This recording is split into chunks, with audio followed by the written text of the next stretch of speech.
特朗普新關稅結構咧分兩層嘅，第一層係基本稅率，全球統一10%；第二層咧係針對性懲罰性關稅嚟嘅，主要針對中國同埋其他亞洲地區嘅。咁中國咧當然首當其衝啦，本身已經有20%關稅噶啦，而家再額外咧加多34%，總關稅就飆升到54%啊！越南、柬埔寨咧，甚至乎歐盟咧部分國家都中招嘅。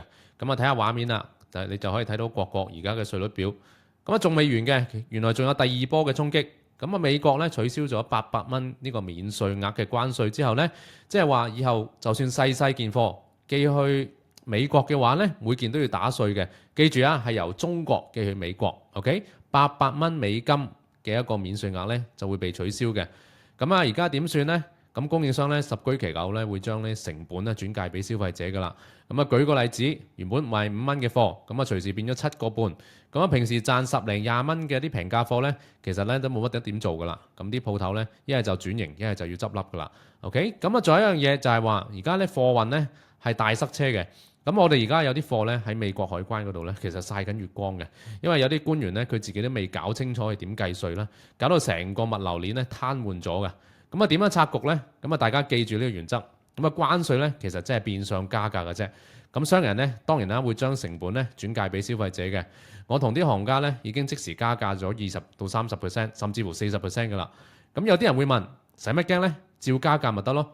問題係咧，而家美國人咧經濟環境唔係咁好嘅。而家嗰個美國消費者信心指數咧插到12年新低，仲差過2020年疫情嗰陣時股災啊！美金咧嗰個匯率咧又穿底啦，今年咧已經係跌足8%。你記住，今年咧啱啱過咗3個月咋嚇，呢個跌幅咧好驚人嘅。搞到啲食貨成本咧係貴過好多人噶啦。為咗應對咧，我哋有啲供應商或者係咧，我哋有啲同學仔咧都會轉用歐羅做結算嘅，避開咗咧美金嘅弱勢。但係留意啦，而家特朗普咧玩緊貨幣戰，佢而家咧係一定係要嘗試去壓低美元，去推動翻呢個本土生產嘅。有咩生存攻略呢？有幾個嘅。第一，我哋可以分散供應鏈，我哋可以即刻咧聯絡供應商，問清楚啲貨源，必要時咧我哋轉用歐美貨源，減低個風險。第二，我哋要即時加價噶啦。美國客人咧加夠20到40%咧，都係無可厚非嘅。最多都係少啲人買啫。第三啦，我哋要極速咁樣睇下其他市場，好似歐盟、英國澳洲紐西蘭呢啲市場咁啦。我哋可以如果唔識某啲歐洲語系嘅話咧，用 AI 快速咁樣翻譯嗰啲 listing，呢啲地區咧購買力咧仲係非常之驚人嘅。第四啦，我哋要同啲客人咧保持溝通，因為咧我哋一定要預早通知佢哋，我哋啲貨咧會有 delay 噶啦。而家咧美國人咧睇慣新聞咧，佢哋都會明嘅。第五，我哋要專注啲高價貨品，30蚊美金以上有利潤嘅貨品，我哋先至會做。平價貨嘅時代咧，基本上喺美國咧就暫時玩完㗎啦。第六咧，我哋要日日追新聞啦。訂閱一啲財經嘅 alert，因為咧中國同埋歐盟咧隨時會反擊嘅，個市咧會更加震盪嘅。當然啦，呢個就係一個全世界現象啦。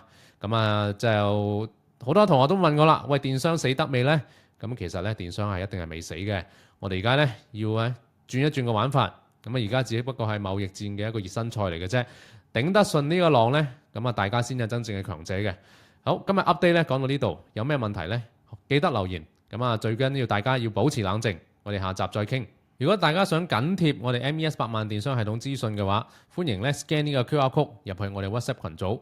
喺嗰度咧，我哋會緊貼咧貿易戰嘅最新形勢嘅，同埋咧頻道咧獨家價值咧有幾個嘅。第一啦，我哋會提供一個即時嘅市場洞測，話俾你聽全球嘅電商趨勢係點，平台演算法點樣更新，同埋稅務政策解讀，仲有啲實戰錦囊，話俾你聽點樣去爆品選品，廣告 ROI 點樣去翻倍，同埋咧低成本引流嘅。仲有深度案例，我哋會拆解成功嘅品牌，由啟動到上市嘅一啲關鍵策略。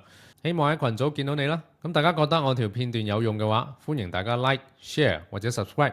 撳一撳個鐘仔，以後咧有新嘅資訊咧，系統就會即時通知你噶啦。下次見。